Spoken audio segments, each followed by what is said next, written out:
Cultural Revolution, the Swinging Sixties. The sixties saw an old world die and a new one come to birth.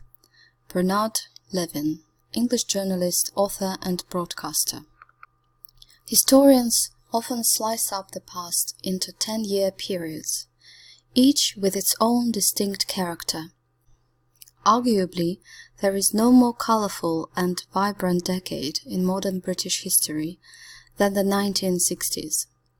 This was a time of dramatic social change, when, for good or ill, the country truly swung. At the start of the 60s, the Conservative Party was firmly in power. It had won a third consecutive general election in 1959, thanks mainly to the consumer boom, celebrated in Prime Minister Harold Macmillan's slogan, "You've never had it so good." But Macmillan's aging government soon ran into trouble, appearing to be out of touch with unfolding social and cultural changes.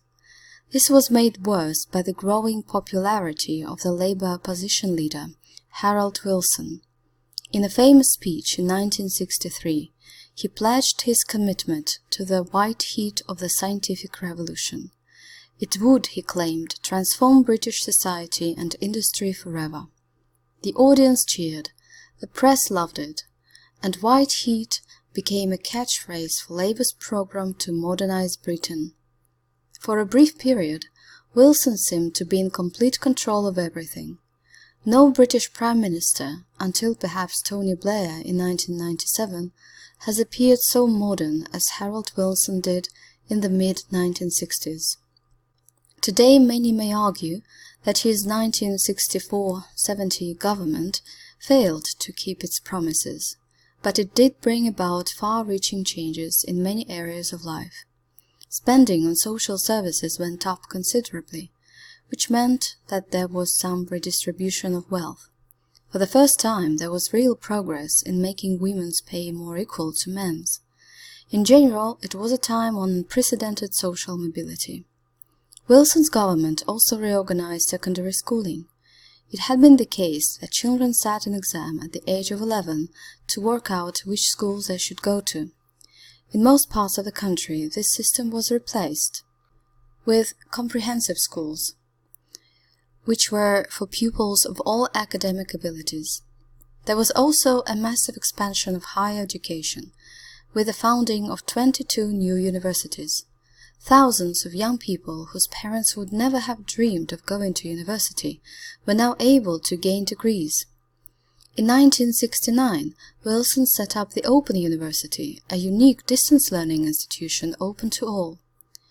Roy Jenkins was the Labour government's reforming Home Secretary, and he was responsible for the acceleration of social change. He abolished capital punishment and liberalized the law on abortion, homosexuality, and divorce. Previously, abortion had been illegal, and unmarried mothers had suffered social disapproval and rejection. In turn, this had resulted in a higher number of backstreet abortions. Homosexuality had been a crime as well as a social taboo. It had ruined careers and quite often led to blackmail. But the law now allowed for same-sex relationships between consenting adults over 21. Perhaps inevitably, there was a powerful backlash against the new permissive society. Church leaders often tried to understand the younger generation, but many newspapers carried angry criticism of social change. This mood was most forcibly expressed by a school teacher from the Midlands called Mary Whitehouse. Her National Viewers and Listeners Association aimed to push the media, especially the BBC, into cleaning up the moral filth they thought was poisoning the airwaves. Most of the really interesting developments of the 1960s took place away from Westminster politics. In London, the King's Road and Carnaby Street were meeting places for young people who were developing a very distinctive culture.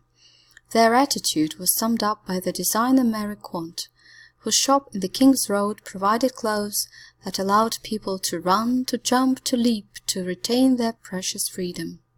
A key symbol of social change was music.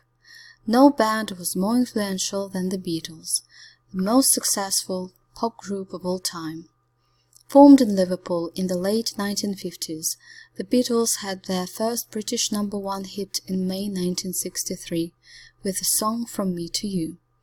Beatlemania swept the country, powered by the band's good looks, dynamism, and catchy tunes.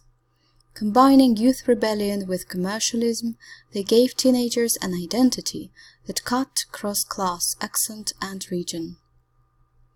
The 60s cultural revolution peaked in 1968, the year that rocked the world. Anti-nuclear and anti-Vietnam War protests led to huge demonstrations outside the US Embassy in London's Grosvenor Square, involving 100,000 people. Radios played protest songs by Bob Dylan and the Rolling Stones. There was hardly a student in the land who did not have a poster of South American revolutionary Che Guevara on the bedroom wall. Strongly influenced by the wave of student unrest which had begun in Paris in May, a number of student groups staged sit-ins at their colleges. There are many myths about the 1960s, and there is truth in the view that the decade was in fact as much about tradition as change. To take one small example, the biggest selling album was not by the Beatles, but was in fact the soundtrack to the family musical The Sound of Music. Yet many see the period as a vital flowering of freedom and self-expression. Its inspiration was the firmly held, if perhaps naive, belief that, as the Beatles sang, all you need is love.